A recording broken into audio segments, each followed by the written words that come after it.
Item ಯಾವುದೇ ಇರಲಿ try ಮಾಡಿ ಆಚಿ ಚಿಕನ್ ಮಸಾಲಾ. ಸಿಎಂ ಕುರ್ಚಿ ಫೈಟ್ ನ ಸ್ಫೋಟಕ ಸುದ್ದಿ. 55 ನಿಮಿಷ ಆ ಮೂವರು ಮಹಾನ್ ನಾಯಕರು ಸಿಎಂ ಕುರ್ಚಿ ಫೈಟ್ ನಡೆದಿತ್ತು. ಸೀಕ್ರೆಟ್ ಟಾಕ್, ಅಧಿಕಾರ ಹಂಚಿಕೆ ಬಗ್ಗೆ ನಡೀತಾ ಫೈನಲ್ ಮಾತುಕತೆ. ಆ ಮಾತುಕತೆಯ ಇಂಚಿಂಚು ಡೀಟೇಲ್ಸ್, ಆ ಮೂವರು ನಾಯಕರ ನಡುವೆ ನಡೆದಂತ ಎಕ್ಸ್ಕ್ಲೂಸಿವ್ ಮಾತು, 1-to-1 ಚರ್ಚೆ ನಿಮ್ಮ ಮುಂದೆ.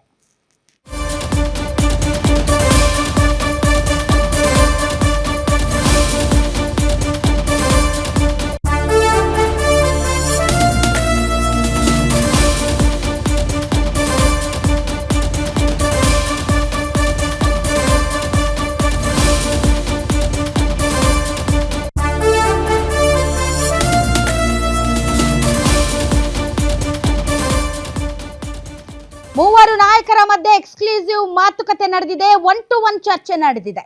ಡೆಲ್ಲಿಯಿಂದ ಬರುತ್ತಾ ಕರೆ, ಮಹತ್ವದ ಮಾತುಕತೆಯ ಬಳಿಕ ಈಗ ರೆಡಿ ಆಗಿದೆ ರಿಪೋರ್ಟ್. ಗ್ಯಾರಂಟಿ ನ್ಯೂಸ್ ನಲ್ಲಿ ಕುರ್ಚಿ ಫೈಟ್ ನ ಎಕ್ಸ್ಕ್ಲೂಸಿವ್ ಸುದ್ದಿ. ಹಾಗಾದ್ರೆ ಮೂವರು ಮಹಾನ್ ನಾಯಕರು ಯಾರು, ಯಾರ ನೇತೃತ್ವದಲ್ಲಿ ಆ ಇಬ್ಬರ ಜೊತೆ ಮಾತುಕತೆ ನಡೆಯಿತು, ಎಲ್ಲಿ ನಡೆಯಿತು ಮತ್ತು ಅದರ ಫಲಶ್ರುತಿ ಏನು? ಎಸ್, ಮುಖ್ಯಮಂತ್ರಿಗಳು ಮತ್ತು ಉಪಮುಖ್ಯಮಂತ್ರಿಗಳ ಜೊತೆ ಸುರ್ಜೇವಾಲಾ ಸುದೀರ್ಘ ಚರ್ಚೆ ನಡೆಸಿದ್ದಾರೆ. 55 ನಿಮಿಷಗಳ ಕಾಲ ಏರ್ಪೋರ್ಟ್ ನಲ್ಲೇ ಮುಖ್ಯಮಂತ್ರಿ ಮತ್ತು ಉಪಮುಖ್ಯಮಂತ್ರಿಗಳ ಜೊತೆ ಮಾತುಕತೆ ನಡೆಸಿದ್ದಾರೆ ಸುರ್ಜೇವಾಲಾ. ಚಿಕ್ಕಬಳ್ಳಾಪುರಕ್ಕೆ ತೆರಳುವ ವೇಳೆ ನಡೆದಿದೆ ಈ ಮಹತ್ವದ ಮಾತುಕತೆ.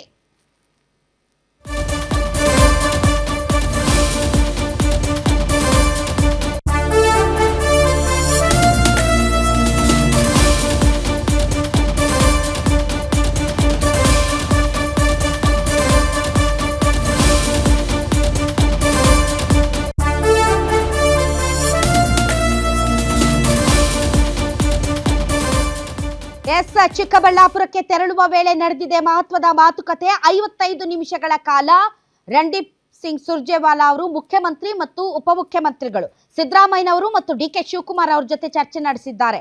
ಮಲ್ಲಿಕಾರ್ಜುನ್ ಖರ್ಗೆ ಅವರ ಸೂಚನೆಯ ಮೇರೆಗೆ ಇಬ್ಬರು ನಾಯಕರುಗಳ ಜೊತೆಗೆ ಸುರ್ಜೇವಾಲಾ ಮಾತುಕತೆ ನಡೆಸಿದ್ದಾರೆ.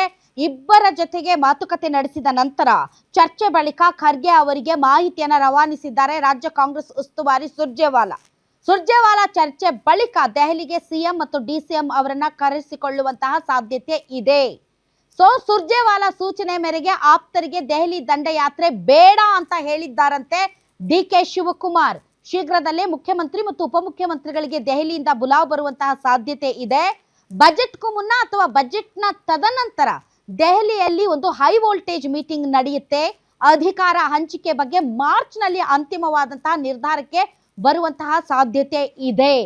ರಣದೀಪ್ ಸಿಂಗ್ ಸುರ್ಜೇವಾಲಾ ಅವರು ಮುಖ್ಯಮಂತ್ರಿಗಳು ಮತ್ತು ಉಪಮುಖ್ಯಮಂತ್ರಿಗಳ ಜೊತೆ ಮಾತನಾಡಿ ಒಂದು ವರದಿಯನ್ನ ಮಲ್ಲಿಕಾರ್ಜುನ್ ಖರ್ಗೆ ಅವರಿಗೆ ಕೊಟ್ಟಿದ್ದಾರೆ. ಆ ರಿಪೋರ್ಟ್ ಅನ್ನ ಮಲ್ಲಿಕಾರ್ಜುನ್ ಖರ್ಗೆ ಅವರು ರಾಹುಲ್ ಗಾಂಧಿ ಮತ್ತು ಸೋನಿಯಾ ಗಾಂಧಿ ಅವರಿಗೆ ಒಪ್ಪಿಸ್ತಾರೆ. ಅದಾದ ಮೇಲೆ ಅವರು ಒಂದು ನಿರ್ಧಾರವನ್ನ ತೆಗೆದುಕೊಳ್ಳುವಂತಹ ಸಾಧ್ಯತೆ ಇದೆ. ಅದರ ಮಧ್ಯೆ ಏನಾದರೂ ಡಿ.ಕೆ. ಶಿವಕುಮಾರ್ ಅವರ ಬಣ ದೆಹಲಿಗೆ ದಂಡಯಾತ್ರೆ ಹೋದರೆ ಅದು ತುಂಬಾ ಕೆಟ್ಟ ಮೆಸೇಜ್ ರವಾನೆ ಮಾಡೋದ್ರಿಂದ ದಯವಿಟ್ಟು ಡಿ.ಕೆ. ಶಿವಕುಮಾರ್ ಅವರೇ ನೀವು ನಿಮ್ಮ ಟೀಮ್ಗೆ ಹೇಳಿ ಸ್ವಲ್ಪ ತಡೆಯೋದಕ್ಕೆ ಅಂತ ಡಿ.ಕೆ. ಶಿವಕುಮಾರ್ ಅವರು ಹೇಳಿದ್ದಾರಂತೆ. ಬಟ್ ನನಗಿರುವಂತಹ ಏಕೈಕ ಪ್ರಶ್ನೆ ಏನು ಅಂತಂದ್ರೆ, ಈ ರಣದೀಪ್ ಸಿಂಗ್ ಸುರ್ಜೇವಾಲಾ ಅವರು ರಾಜ್ಯ ಉಸ್ತುವಾರಿಗಳು ಅದು ಏನ್ ಮಾಡ್ತಾ ಇದ್ದಾರೋ ಏನೋ ಗೊತ್ತಿಲ್ಲ. ಕಳೆದ 2.5 ವರ್ಷಗಳಿಂದ ಈ ಕುರ್ಚಿ ಕಿತ್ತಾಟ ಹೀಗೆ ನಡೀತಾ ಇದೆ. ಯಾವಾಗ ರಾಜು ಕಾಗೆ ಅವರು ಪಾಟೀಲ್ರು ಮಾತಾಡಿದ್ರು ಆಗ 1-to-1 ಮೀಟಿಂಗ್ ಮಾಡ್ತೀನಿ ಅಂತ ಶಾಸಕರ ಜೊತೆ ಕೂತು ಮಾತನಾಡಿದಂತಹ ಫಲಶ್ರುತಿ ಏನು? ಸುರ್ಜೇವಾಲಾ ಅವರೇ, ತಾವು ಬಂದು ಇಲ್ಲಿ ಏನ್ ಮಾಡಿದ್ರಿ? 1-to-1 ಮೀಟಿಂಗ್ ಅಂತ ಎಲ್ಲಾ ಶಾಸಕರನ್ನು ಕೂರಿಸಿ ಮಾತಾಡಿ ಏನೋ ನಾನು ಬಗೆಹರಿಸ್ಬಿಡ್ತೀನಿ, ಏನೋ ಇದಕ್ಕೆ ಮದ್ದರ್ದು ಬಿಡ್ತೀನಿ ಅನ್ನೋ ತರದಲ್ಲಿ ತಾವು ಮೀಟಿಂಗ್ಗಳು ಮಾಡಿದ್ರಲ್ಲ, ಆದ್ರೆ ಆ ರಿಸಲ್ಟ್ ಏನು? ಈಗಲೂ ಹಾದಿ ಬೀದಿಯಲ್ಲಿ ಮಾತಾಡ್ತಾರೆ, ಈಗಲೂ ಕಿತ್ತಾಟ ನಡೆಸ್ತಾರೆ, ಈಗಲೂ ಕೂಡ ಈ ಕುರ್ಚಿ ಕಿತ್ತಾಟಕ್ಕೆ ಒಂದು ಅಂತ್ಯ ಹಾಡಬೇಕು, ಹೈಕಮಾಂಡ್ ಮಾತಾಡಬೇಕು ಅಂತ ಓಪನ್ ಆಗಿ ಟಾರ್ಗೆಟ್ಗಳನ್ನ, ಡೆಡ್ಲೈನ್ಗಳನ್ನ ಕೊಡ್ತಾ ಇದ್ದಾರೆ. ಹಾಗಾದ್ರೆ ಉಸ್ತುವಾರಿಗಳಾಗಿ ತಾವು ಬಂದು ಮಾಡ್ತಾ ಇರೋದೇನು? ಬಿಜೆಪಿ ಹೇಳಿದ ರೀತಿಯಲ್ಲಿ ತಾವೇನಾದ್ರೂ ಸುಟ್ಕೇಸ್ ತಗೊಂಡು ಹೋಗ್ತಾ ಇದ್ದೀರಾ, ಅಥವಾ ಪಕ್ಷದ ಉಸ್ತುವಾರಿಯಾಗಿ ತಾವು ಇಲ್ಲಿ ನಡೆಯಬೇಕಾದದ್ದನ್ನ ನಡೆಸದೆ ಇನ್ನೇನ್ ಮಾಡ್ತಾ ಇದ್ದೀರಾ? ಬಂದ್ ಮೀಟಿಂಗ್ ಮಾಡೋದು ಹೋಗೋದು, ಬಂದ್ ಮೀಟಿಂಗ್ ಮಾಡೋದು ಹೋಗೋದು. ರಾಜ್ಯದ ಜನ ಕಾಯ್ತಾ ಇರೋದು ಫಲಶ್ರುತಿ ಏನು? ರಾಜ್ಯದ ಜನ ಕಾಯ್ತಾ ಇರೋದು ಬದಲಾವಣೆ ಆಗುತ್ತಾ ಆಗಲ್ವಾ? ಆಗಲ್ಲ ಅನ್ನೋದಾದ್ರೆ ಸಿದ್ದರಾಮಯ್ಯನವರೇ ಮುಂದುವರಿತಾರೆ ಅನ್ನೋದಾದ್ರೂ ಹೇಳಿ, ಆಗುತ್ತೆ ಅನ್ನೋದಾದ್ರೆ ಯಾವಾಗ ಆಗುತ್ತೆ ಅನ್ನೋದಾದ್ರೂ ಹೇಳಿ, ಸಮಸ್ಯೆ ಬಗೆಹರಿಸಿ. ಉಸ್ತುವಾರಿಯಾಗಿ ಇಲ್ಲಿ ನಡೀತಾ ಇರುವಂತ ಡ್ರಾಮಾನ ನೋಡ್ಕೊಂಡು ಹೋಗೋದಲ್ಲ. ಏನು ಬಗೆಹರಿಸುವಂಥ ಪ್ಲ್ಯಾನ್ ಏನು ನಿಮ್ಮದು? ಇದ್ರ ಬಗ್ಗೆ ಯಾವ ಸ್ಪಷ್ಟತೆನೂ ಇಲ್ಲ. ಸುರ್ಜೇವಾಲಾ ಅವರು ಆಯಾ ಗಯ ಅಷ್ಟೇ ಅವ್ರ ಕೆಲಸ. ಈ ಬಗ್ಗೆ ಹೆಚ್ಚಿನ ಡೀಟೇಲ್ಸ್ ಕೊಡ್ತಾರೆ ನನ್ನ ಕಲೀಗ ವೀರೇಶ್ ತಾನಿ. ಸುರ್ಜೇವಾಲಾ ಅವರ ಮೀಟಿಂಗಿಂದ ನಿಜಕ್ಕೂ ಕೂಡ ಏನಾದರೂ ಒಂದು ಮಾರ್ಗ ಹೊರಬರುತ್ತೆ ಅಂತ ಎಕ್ಸ್ಪೆಕ್ಟೇಷನ್ ಮಾಡೋದು ಸರಿನಾ ತಪ್ಪ? ಯಾಕೆಂದರೆ ಈ ಹಿಂದೆ ಅವ್ರು ನಡೆಸಿರುವಂಥ ಮೀಟಿಂಗ್ಗಳು, ಈ ಹಿಂದೆ ನಡೆಸಿದಂತಹ ಅವರ ಏನು ಯೋಜನೆಗಳು ಎಲ್ಲ ಫ್ಲಾಪ್ ಆಗಿದ್ದಾವೆ. ಬಿಕಾಸ್ ಯಾವುದೇ ಉತ್ತರ ಸಿಕ್ಕಿಲ್ಲ ಇಲ್ಲಿವರೆಗೆ. ಸೊ ಈ ಮಾತುಕತೆಗೆ ಏನಾದರೂ ಇಂಪಾರ್ಟೆನ್ಸ್ ಇದೆಯಾ? ರಾಧಾ, ತಾವ್ ಹೇಳ್ದ ಹಾಗೆ ರಾಜ್ಯ ಉಸ್ತುವಾರಿ ಆಗಿರ್ತಕ್ಕಂಥ ರಣದೀಪ್ ಸಿಂಗ್ ಸುರ್ಜೇವಾಲಾ ಅವರು ಸಿಎಂ ಸಿದ್ದರಾಮಯ್ಯ ಆಗಿರ್ಬೋದು, ಡಿಸಿಎಂ ಡಿ ಕೆ ಶಿವಕುಮಾರ್ ಸೇರಿದಂತೆ ರಾಜ್ಯದ ನಾಯಕರುಗಳ ಜೊತೆಗೆ ಮಾತನಾಡಿರ್ತಕ್ಕಂಥ ವಿಚಾರಕ್ಕೆ ಸಂಬಂಧಿಸಿ ಯಾವುದೇ ರೀತಿಯಾದಂತ ಉಪಯೋಗ ಬರದೇ ಇದ್ರೂ ಸಹ ರಾಜ್ಯದಲ್ಲಿ ಆಗ್ತಿರ್ತಕ್ಕಂಥ ಬೆಳವಣಿಗೆಗಳನ್ನ ಹೈಕಮಾಂಡ್ ನಾಯಕರುಗಳಿಗೆ ಕೊಡುವಂತ ಮಾಹಿತಿಯನ್ನ ಸುರ್ಜೇವಾಲಾ ಅವರು ಮಾಡ್ತಾ ಇರುವಂತದ್ದು.